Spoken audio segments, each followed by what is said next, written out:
नहीं, कोई मकाम नहीं। अफगानिस्तान में शियों का असेंबली में बड़ा किरदार है, छोटा सा मुल्क है अफगानिस्तान। लुबनान में शियों का असेंबली में बड़ा किरदार है। कुवैत में, ये बड़ी बात है, कुवैत में उनकी असेंबली में शियों का बड़ा किरदार है कि मस्जिद इमाम सादिक पर जब बम ब्लास्ट हुआ था, वहां का बादशाह विजिट करने आया और उनको गारंटी दी अगली बार किसी मस्जिद में बम नहीं फटेगा। आपकी जाने गई गोया हमारी जाने गई, क्योंकि वो असेंबली में पावरफुल हैं। मुतअस्सिफाना पाकिस्तान की पार्लियामेंट और असेंबली में कोई हमारी क़यादत, कोई हमारी रहबरियत, कोई लीड करने वाला नहीं। मुझे ये बताइए, पाकिस्तान में मकतबे जाफरी को मानने वाले ज़्यादा हैं या देवबंद मकतब के मानने वाले ज़्यादा हैं?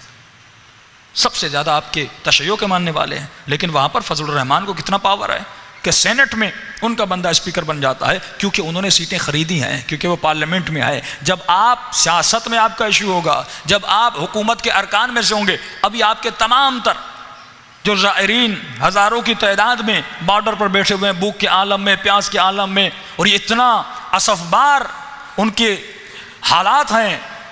अगर हमारे जितनी भी क़ियादतें हैं रोडों पे बैठने से क्या होगा? लेकिन अगर यही हमारी क़ियादतें पार्लियामेंट में होती, कम से कम 20 सीटें आपके पास होती, आप देखते 2 दिन में आपके तमाम तर मसाइल हल हो जाते। ये अहले बैत ने सिखाया। लोग कहते हैं 28 साल मौला घर में बैठे थे, तो अगर उन्होंने अली को खिलाफत का हक नहीं दिया तो मौला का क्या काम था दरबार में जाके उनको मशवरे देना? मौला उनकी सियासत में इन होना चाहते थे, क्योंकि अगर गलत फैसले लिए जाते नुकसान किसको होता? दीन इस्लाम को होता। ये तो अल्लाह का शुक्र करिए कि पार्लियामेंट में बाज़ लोगों को गैरत आ गई, उन्होंने ये फैसला किया कि फ़ौज को सऊदी अरब नहीं भेजना। हालांकि हमारे लोग होने चाहिए थे, नहीं थे, लेकिन अल्लाह की रहमत और बरकत है कि उन्होंने नहीं भेजी, एक फैसला हो गया। मौला अली अपने लोग उनकी दरबारों में बिठाते थे। ईरान को जब फतह किया गया, मौला ने मशवरे दिए थे। जितनी जंगें हुई अफ्रीका की मुख्तलिफ जंगें, फरमाया जनाब सलमान फ़ारसी दरबार में बैठे रहते थे। जितने लोग आकर एतराज़ करते थे, सलमान फ़ारसी अगर गलत फैसला होता था कहते थे पहले अली को बुलाया जाए। अली से मशवरे लिए जाते थे कि यही ईरान की जंग कि फरमाया इनके पास गालिबन हाथी बहुत थे और यहाँ से इनके पास घोड़े बहुत थे। तो इन्होंने क्या किया,